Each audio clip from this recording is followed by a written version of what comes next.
Hi everyone, welcome to our Passion series. I am so thrilled to be here today with Scott Bennett, who is both the CEO and co-founder of Skratch.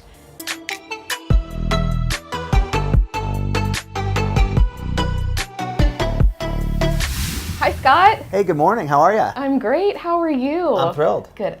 Thank you so much for being here. Honored. You have an amazing app that I'm so excited to share with the world. I know you've been sharing it with the world, but now I get my opportunity to share with the world. Tell us, what is Skratch? So Skratch is a mobile application that addresses the 40-year decline of teens in the workforce. A lot of people don't realize teenagers have been working since the beginning of time. At least that's what I like to say. But it's different now. The jobs that they could once get, like food service and retail, don't exist. And this platform is built to address that and allowing neighbors and communities to leverage that teen worker like they once did, but only in a different way.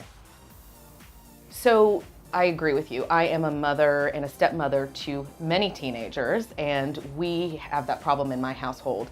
And I'm constantly on them about finding something to do. What are the opportunities that are offered through the app that they can find? Well, the whole purpose is to allow teens to ebb and flow with their schedules. They look up market and see adults getting to work that way now, participating in the gig economy. So we've created those first work opportunities where it allows the teens to take things they're great at doing and choose to do those things. And at times that work for them. Things like tutoring another student, helping in a neighborhood with technology needs. Teens are amazing at that. Caring for pets. And then there's lots of different odd jobs. We found recently that people love to use teens to help set up and execute events. So those are just some of the really good opportunities that are, as needed, work with the teen schedule and allow teens to shine. What problem did you see, and which you've given us a little glimpse of it, but what was the problem that you set out to solve when building this? Well, you mentioned you're a parent of teens, and I have two teenage daughters. So it was my own problem, really. Right. Yeah, it's hard, right? And my partner and I both were dads who grew up working. It was an expectation when I grew up, and I realized school's doing all it can to give our kids a foundation, but they're focused on the core.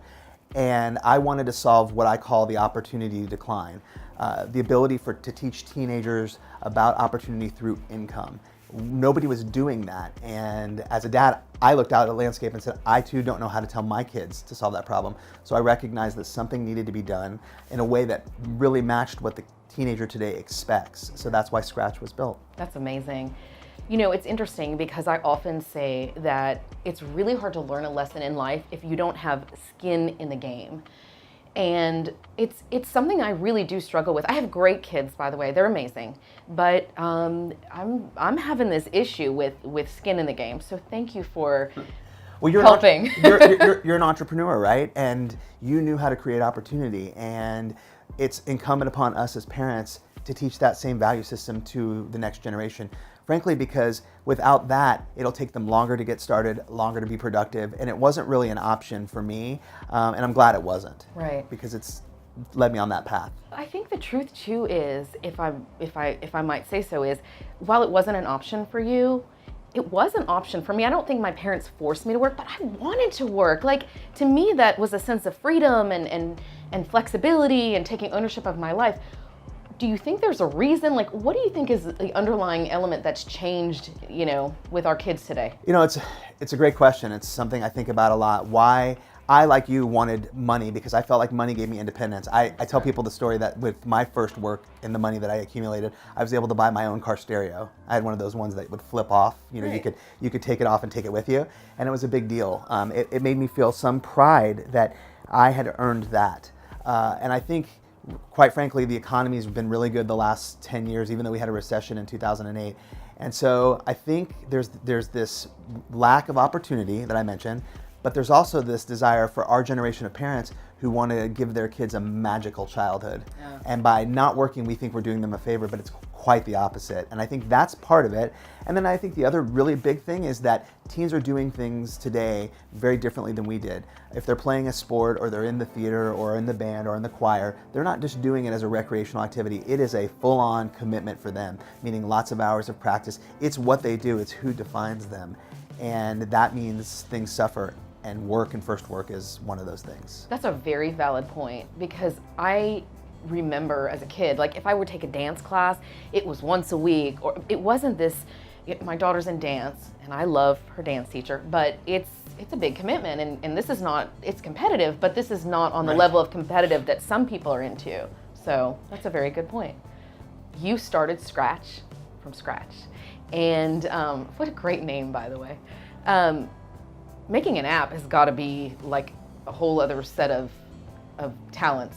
What was the process in developing this app? You know, it was not something native to me personally. I'd never done that before. The first thing is having a great technical partner, somebody who has experience in development and coding. But what it really started with was what I always refer to as the offline experience. How do people really experience what it is that we do? It's not so much about the taps on your phone, but it's the way that they experience that in today's world. That's what people expect. So thinking about all the scenarios that people would expect from the app, things like, how do I cancel? How do I book? How do I get paid? Right. What are the messages that happen when it doesn't work the way I want, right? So we played a lot of scenarios, and that was really the beginning of how we developed this and helped lead us down a path. And that's really the process you follow. So much thought to go into building an app. It's probably constant, right? Like it is never ending. Well, it is never ending because I think in order to build a great app, you have to involve the users in that experience. Right. You need to listen to user feedback. Users will tell you how to be successful. So we listen to them and we iterate based on the feedback we get. Constantly making it better. That's right. So I would assume, with some heavy knowledge just from raising teenagers, that it comes with its own set of issues. What are some issues relative to working with teens? Well, they're very, very elusive. We learn that from the way that they are social media, and the fact that things like Snapchat exist are because the teens want it to be that way. When they love something, they'll make sure they're sort of part of that sharing culture. When they don't love something, they'll make sure you know that too. And that can, that's a fine balance, right, between those two things. Right. Speaking to them, they use different channels to be spoken to. So email isn't for teenagers, text message is. So learning how to speak to them on a channel that they will listen, and in a way that they will listen, and mostly making them feel as though this is for them. They are a generation that expects things to be a way that they want, and so we had to create that in our app, and we have to create that for them every day in the way that we approach serving them. The other side of it is making sure we set them up to look successful for the people who are going to hire the services of that teen. Right. And presenting them in a light that maybe people currently don't see them is important. So we want to involve them in that process as well. Right. There's definitely a bad rap for millennials and the younger generations that continues on. It's definitely part of it, but I told somebody yesterday and they laughed. The bar is really low, which means it's great for the teenager. If they just show up, they're actually exceeding expectations. So it's never been easier to be successful as a teenager when you're using Skratch. Is it also very difficult for you to balance the communication between the people that need the jobs filled and the teenagers? Like, it's sort of being a mediator in a sense. Yeah, look, right? We refer to ourselves as a platform, right? It's a safe place for both parties to interact.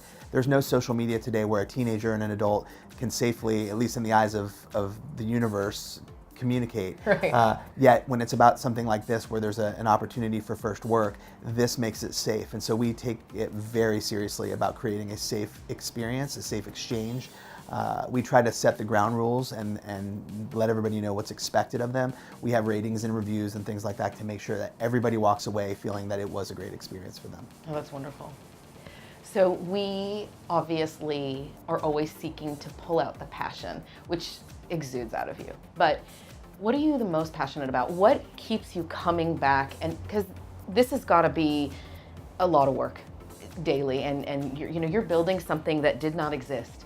You're not just showing up. You're really you're building something. What is the passion behind that? Well, first and foremost, I just feel like every day we can make a difference. I feel like when one transaction happens, two people's lives are changed. Right. The person getting something done and that teenager who maybe didn't have a viable opportunity. So that every single day we get these user stories. So that's just kind of in our DNA. But more recently, as we've grown our business and to see others come around, myself and Ronan, and pour themselves into the business, to take care of it and to see the vision and buy into the direction, it's everything to us. We know that nothing gets built without great people, and surrounding ourselves with great people keeps us motivated every day. And really, quite honestly, we're doing something together. We're sharing in this bigger vision, and we all relish the opportunity to do that, and that's a lot of fun. Have you seen a change in your relationship with your daughters? You know, I'm glad you asked. I have 2 teenagers, as I mentioned, but my older daughter is in the college application process. And among the things you have to do is write a lot of essays, answer a lot of questions. And I was really taken because they've sort of been in their own lives, as most teenagers are. Their dad's being an entrepreneur, doing something that he's passionate about, and I certainly talk about that. And I wasn't sure if I had made any imprint on them until my oldest daughter came and said she wanted to write her essay about watching me build the business. And to me, I said, if nothing else is successful, she was really thoughtful in the way that she watched what I was doing and how she articulated that to her own life, what it meant that she was able to see me do this, go for something that was so much bigger than myself, to not give up, to believe in a purpose. And so I know that has had an imprint on her. And for my younger daughter, it was very funny. She was not of an age where she could participate because we only allow teens to be 14 when they can first get on the app. Okay. And she wasn't there, so she was excited that she was able to do it. And now as she's done gigs, I think she takes a great sense of pride because it wasn't available to her, and then it became available. So to watch her experiences on the app is different. And we talk about the business and the things that I face every day. I'm very open about my experience because I want them to see that if there's something out there for you, you can go get that. I think that is so beautiful, really. That's amazing. If one of my children wrote an essay with regards to something that I had taught them, I can't even imagine how that must feel. It's certainly a great report card, right? Because we never know if they're listening or paying attention. Right. So to see that on her own decision to do that, was very fulfilling. And then, of course, I had to edit and proofread it. Right. So maybe we got to make it perfect. Maybe that's why she wrote it, so she knew I wouldn't agree to edit it unless it was about me. No, but it was definitely a very humbling to read. It's beautiful. You challenged me today when I walked in here, and because you've been through these interviews before, and this is not your first rodeo. You've been actively growing your company, and you spoke about being a great interviewer, which is something that we're constantly trying to get better at and more comfortable with. Is there something that I should ask you? Is there something that I missed that you think you want to answer? I think it's a great question. I think there's a chemistry that goes on, not only being a great interviewer, but making the person you're interviewing be a great interviewee. I think there's a chemistry that happens, and I think a lot of it is just about being engaged, right? And hearing as we talk, right, things that we both relate to, because we're parents, we're entrepreneurs, right? We're passionate people. I think the biggest thing that people often don't ask is, what keeps me up at night? What keeps me up right now? Yeah. Please tell me what keeps you up at night. Well, you would think, right, it would be something about the business, right? Or something about family. What keeps me up at night is there's that to-do list that we all have in our head, right, of things that you can't get to. And so when I started the business, there was never enough people, never enough resources. That list was never going to get taken care of. Today, what it is just finding one thing that you can be successful at the next day. Thinking before I go to bed, just think about one thing I know I have to accomplish tomorrow.